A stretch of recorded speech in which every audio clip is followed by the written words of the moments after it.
ህይወት በጣም አጭር ነች። 80 ራሱ ብትኖር አጭር ነች።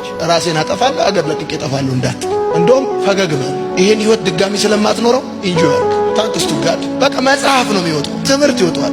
የምትናገረው ነገር እንዲኖር ያደርጋል። ያልፋል። የማያልፍ ነገር የለም። ጌታ ምስክር። ዛሬ ይኸውልህ እንዴት አልፈዋለሁ ያልከውን ነገር አትጠራጠር። ከጥቂት ቀን በኋላ በስፖኪዮ ነው የምታየው። ከኋላ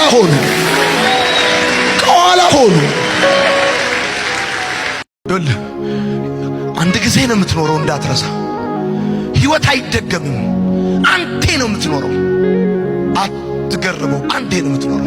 ይሄን አንዴ የምትኖረውን ህይወት እንዳትበላ፣ ይሄን አንዴ የምትኖረውን ህይወት እንዳትሸወድ፣ ይሄን አንዴ የምትኖረውን ህይወት አትደግመውም።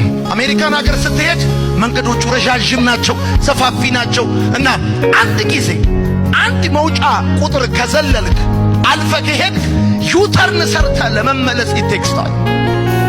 ጊዜ ወስድብሃል፣ ዋጋ ትከፍላለህ። በጣም ብዙ ድራይቭ አድርገህ ነው ተመልሰህ የምትመጣው። በተለይ ደግሞ ሃይዌይ ከገባ በኋላ አንድ ጊዜ ለምሳሌ ወደ ቀኝ መውጣት ሲኖርብህ አንዴ ከሄድክ እንደው ዞረ በቀላሉ አትመጣም።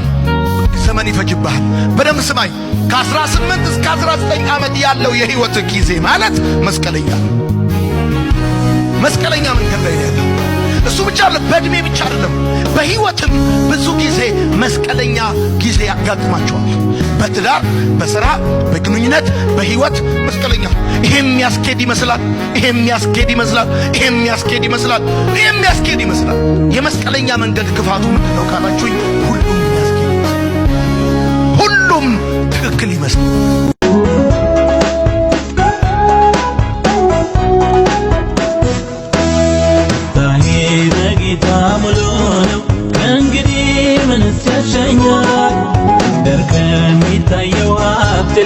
የአምላኬ ፍቅር ባርኮኛል።